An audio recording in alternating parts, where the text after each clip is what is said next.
जय Hind. Back to back IPOs की तो बारिश हो ही रही है, एक साथ चार, फिर उसके बाद एक और, अगले दिन 5 बैक टू बैक आईपीओस आ रहे हैं और हर आईपीओ के मैं डिटेल एनालिसिस करके बता रहा हूं कि इसमें अप्लाई करना है नहीं करना है। इनफैक्ट मैं कंपैरिजन वीडियो भी आप लोगों के हेल्प के लिए बनाने वाला हूं।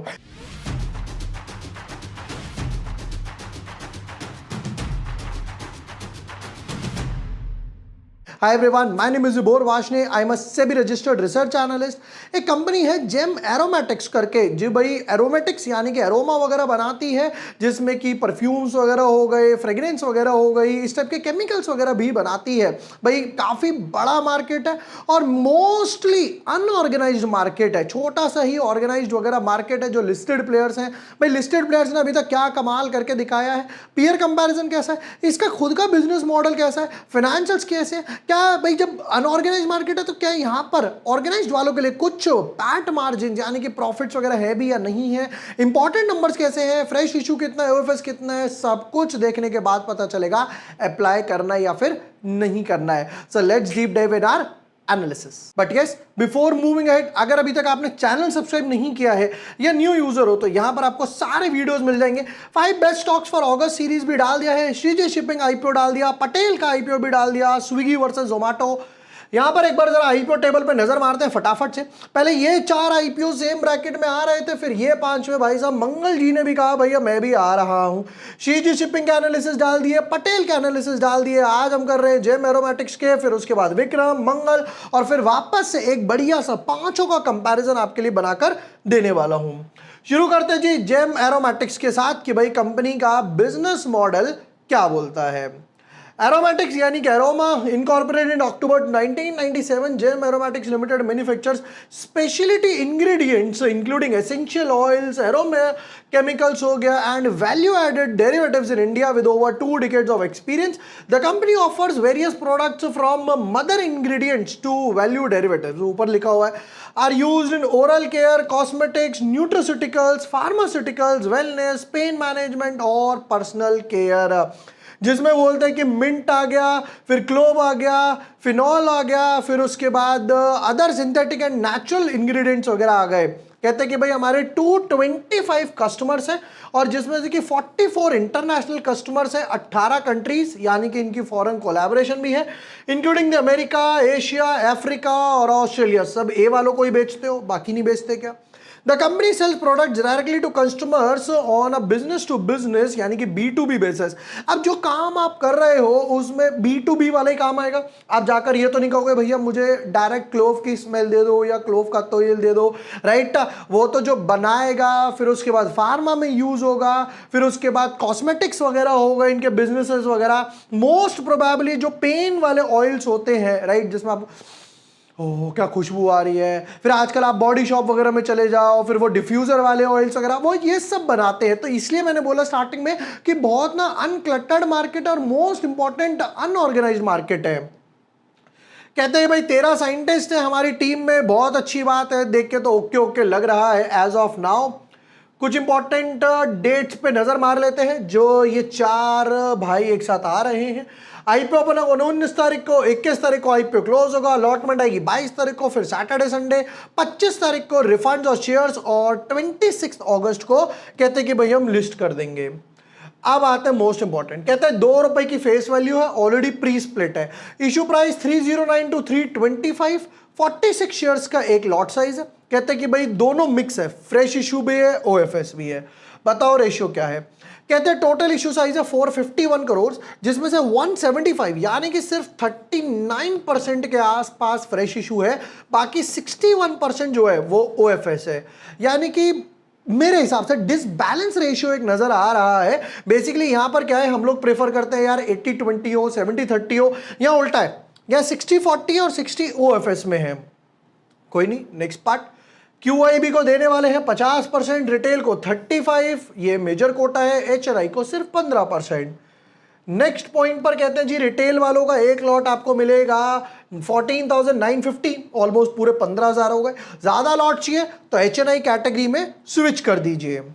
नेक्स्ट पॉइंट कहते हैं जी अभी हमारे पास ऑलरेडी 75% होल्डिंग है इसके बाद हमारे पास रह जाएगी 55, जो कि हमारे बिल्कुल ना लास्ट क्राइटेरिया पे पहुंच चुका है। देखिए पहला क्राइटेरिया 70 प्लस, दूसरा criteria 60 plus, last criteria 50 plus. तो ये लास्ट क्राइटेरिया में है, थोड़े से डाइल्यूशन के बाद ये इनके वोटिंग राइट्स पर प्रॉब्लम आने वाली है। चलो नेक्स्ट आते हैं फाइनेंशियल्स पे। बट देखिए फाइनेंशियल्स पे आगे बढ़ने से पहले अगर इस टाइप के टेक्नो फंडा एनालिसिस आपको सीखने हैं, टेक्निकल एनालिसिस हो गए जैसे मैं वीडियोस बनाता रहता हूं, या फिर फंडामेंटल एनालिसिस हो गए, तो हमारा 5 स्ट्रैटेजीज का एक कॉम्बो है जहां पर आपको technical indicators, price action based पे, intraday, positional swing, Nifty bank Nifty, काफी कुछ सीखने को मिलेगा। That too validity for life time के लिए हमारी डेजिग्नेटेड मोबाइल ऐप पर, दैट टू सिर्फ 3000 रुपीज में।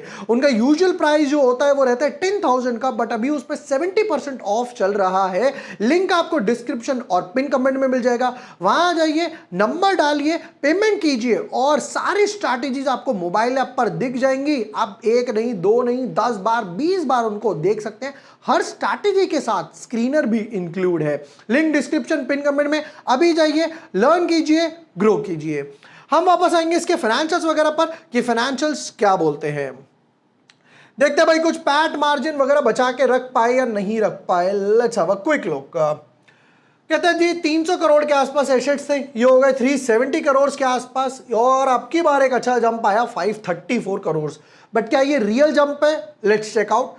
टोटल इनकम की बात करें 425 करोड़, हार्डली 10% बढ़ा, इनफैक्ट 10% भी नहीं है, 8% बढ़ा, 454 करोड़। मैं तो इसको फ्लैट ही मानूंगा। फिर उसके बाद 505 करोड़, अब की बार भी 10% बढ़ा, ठीक है।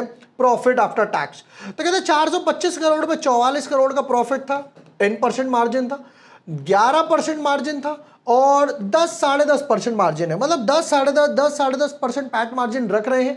ये डेफिनेटली आगे जाके ट्रबल करेगा अगर मार्जिन अभी नहीं बढ़ाए तो। नेक्स्ट पॉइंट पे आते हैं कि बोरोइंग्स की बात करें, 89 करोड़ की बोरोइंग्स थी, ये थोड़ी सी बढ़ गई 111 करोड़, और 111 करोड़ से सीधा 222 करोड़। भाई जब आप प्रॉफिट में हो, रिजर्व्स भी अच्छे खासे हैं, बोरोइंग्स उठा ली। अब यहां पे एक ट्रबल देख रहा हूं जिसकी मैं अभी बात कर रहा था। यहां से यहां तक का अगर गैप देखते हैं 534 से लेकर 534 से लेकर 368 के आसपास ऑलमोस्ट 160 करोड़ का गैप है। 160 करोड़ में से 111 करोड़ तो आपने बोरोइंग से निकाले, यानी कि हार्डली 49 करोड़ आप कमा पाए थे, और वो 49 करोड़ कहां से आया था? लास्ट ईयर के पैट से। यानी कि एसेट्स में रियल ग्रोथ नहीं है, बोरोइंग्स की वजह से ग्रोथ दिखाई दे रही है।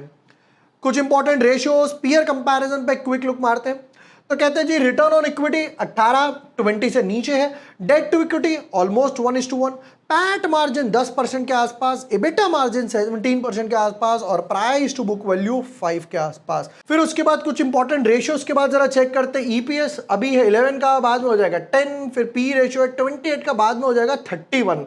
देखिए जरा कुछ पीयर कंपैरिजन लिस्टेड हैं, और हैं तो कौन कौन है। तो यहां पर कहते हैं क्लीन साइंस, प्रीवी हो गया, कैमलिन फाइन, यशो, एसएच केलकर और ओरिएंटल।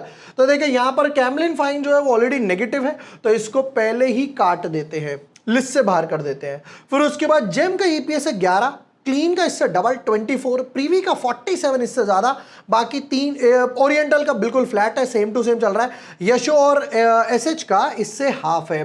फिर उसके बाद पी रेशियो की बात करें, ये आ रहा था 31 पे 57, इससे ऊपर 50, इससे ऊपर 374, बाप रे। एसएच 42, 36, यानी पी रेशियो में तो बाजी मारी है। और रिटर्न ऑन नेटवर्थ की बात करें तो कहते हैं यहां पर रिटर्न ऑन नेटवर्थ 18, 18, 16, 5, 1, 4, तो रिटर्न ऑन नेटवर्थ भी लाइन है। मतलब पी रेशियो के बराबर ही, मतलब और I should say peer comparison के हिसाब से ही लाए हैं, कुछ ज्यादा ओवर वैल्यूड नहीं है। बताओ भाई पैसा किस लिए उठा रहे हो? कहते हैं रीपेमेंट और प्रीपेमेंट करने वाले हैं बोरोइंग्स वगैरह की।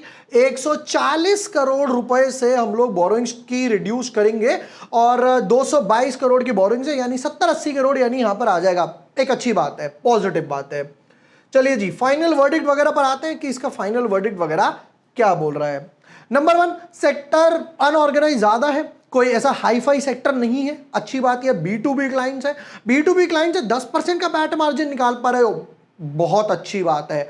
बट मोस्ट प्रॉब्लम आ रही है सेल्स ऊपर नहीं जा रही। जो इनके ऑलरेडी क्लाइंट्स हैं वही क्लाइंट्स हैं, नए क्लाइंट्स नहीं बन पा रहे, तो 10% का है, अरे पिछले साल तुझे यार इतने का दिया था, चल इस बार भी इतना लगा दूंगा, ये थोड़ा सा ट्रबल करके आ रहा है। Over subscription, listing gain. Number 1, over subscription की बात करें तो 15-20 टाइम्स ओवर सब्सक्रिप्शन जाएगा, कोई मेजर ओवर सब्सक्रिप्शन नहीं है।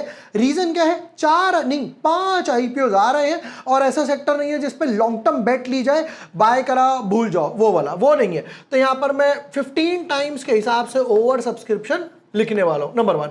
अब आते हैं लिस्टिंग गेन की बात पे। कोई हाईफाई लिस्टिंग गेन नजर नहीं आ रहे, 4 to 8% के आसपास ही लिस्टिंग गेन आ रहे हैं नजर, वो भी 4 से 8%। जो इनकी सेल्स की ग्रोथ है, पैट मार्जिन है वही 10% की सेल्स ग्रोथ, 10% का पैट मार्जिन, तो उसी हिसाब से 4 से 8% के लगाए हैं। That is all. ये थे यहां पर जेम एरोमेटिक्स आईपीओ के डिटेल्ड एनालिसिस। एंड जैसा मैंने हमारे कॉम्बो स्ट्रैटेजी के बारे में बताया, जहां पर आपको 5 स्ट्रैटेजी मिल जाती है सिर्फ एक ही की प्राइस पे, 70% ऑफ उस पे चल रहा है। लिंक डिस्क्रिप्शन पिन कमेंट में। लाइफ टाइम लर्निंग आपके साथ रहेगी, अभी जाइए एनरोल कीजिए and be a part of our community.